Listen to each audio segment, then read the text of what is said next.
A parallel plate capacitor of capacitance 40 microfarad is connected to a 100 volt power supply. Now the intermediate space between the plates is filled with a dielectric material of dielectric constant 2. Due to the introduction of a dielectric material, the extra charge and the change in the electrostatic energy in the capacitor respectively are. बच्चों parallel plate capacitor की सारी कहानी जो है हम एक one by one यहाँ पे देख लेते हैं. ठीक है, क्या है? लेट्स से हमारे पास एक पैरेलल प्लेट कैपेसिटर है. इसके अक्रॉस आपने पोटेंशियल डिफरेंस कितना दे रखा है? आप कहोगे कि सर हमने दे रखा है potential difference 100 volt. All right, and इसकी जो कैपेसिटेंस है सी वो कितना है? 40 माइक्रोफैरेड.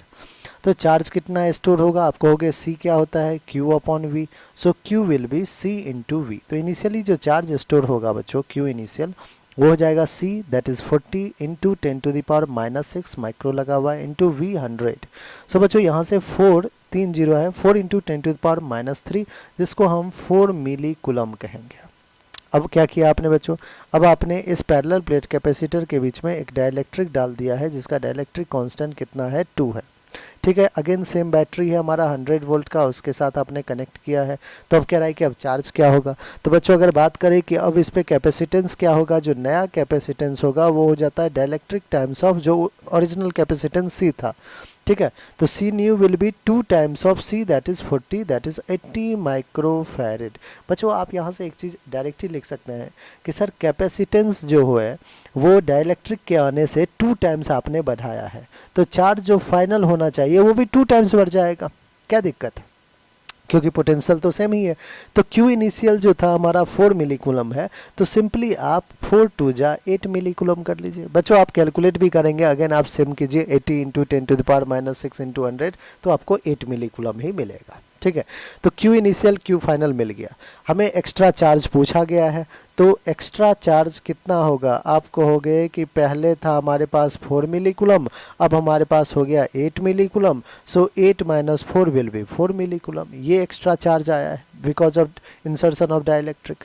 तो 4 मिली कूलम के ऑप्शन को देखिए बच्चों, 2 है गलत, 8 गलत, 2 गलत, 4 मिली कूलम. तो थर्ड ही आपका एक ही बार में वन शॉट में आपका आंसर आ चुका है. आइए नेक्स्ट क्या पूछा है? And the change in electrostatic energy in the capacitor. बच्चों energy stored in the capacitor का formula half of Q into we.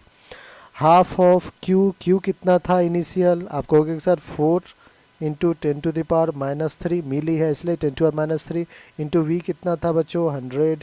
Solve कीजिए, 2 1 जा 2 2 जा that is 2 into 10⁻⁻1 joule. 0.2 joule लिख दूं मैं? लिख दिया. यू फाइनल कहोगे सर हाफ और वी तो सेम ही रहेगा, Q हो गया है ना.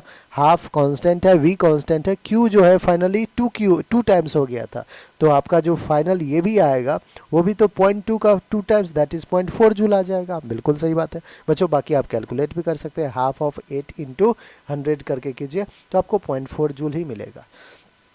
So the change in electrostatic energy in the capacitor delta U, change in energy क्या हो जाएगा? Electrostatic energy delta U which will be U final minus U initial. So U final is 0.4 minus का U initial 0.2 that is 0.2 joule. 0.2 joule आपका बिल्कुल correct answer है. क्या बच्चों है 0.2 जूल? बिल्कुल है. ठीक है, तो थर्ड हमारा बिल्कुल करेक्ट आंसर है. बच्चों इस प्रॉब्लम की बात करें तो जेई ने 2025 में इस प्रॉब्लम को पूछ रखा है. तो आप देख सकते हैं हर एक टॉपिक को इसलिए करके जाना ज़रूरी है क्योंकि बच्चों कई सारे ऐसे टॉपिक हैं जो डायरेक्ट आपको फॉर्मूला बेस्ड आ जाएगा. और फॉर्मूला में भी सिंपल फॉर्मूला, ऐसा भी नहीं है कहीं से आपको जो है कुछ सिंप्लीफाई करके लाना है. सिंपल फॉर्मूला जो हम क्लास में पढ़ते हैं, half of QV, half of CV square, है ना, C equals to Q upon V. तो ऐसे ऐसे फॉर्मूला डायरेक्ट पुटिंग पे जो है प्रॉब्लम पूछे जा चुके हैं. ठीक है, चलिए.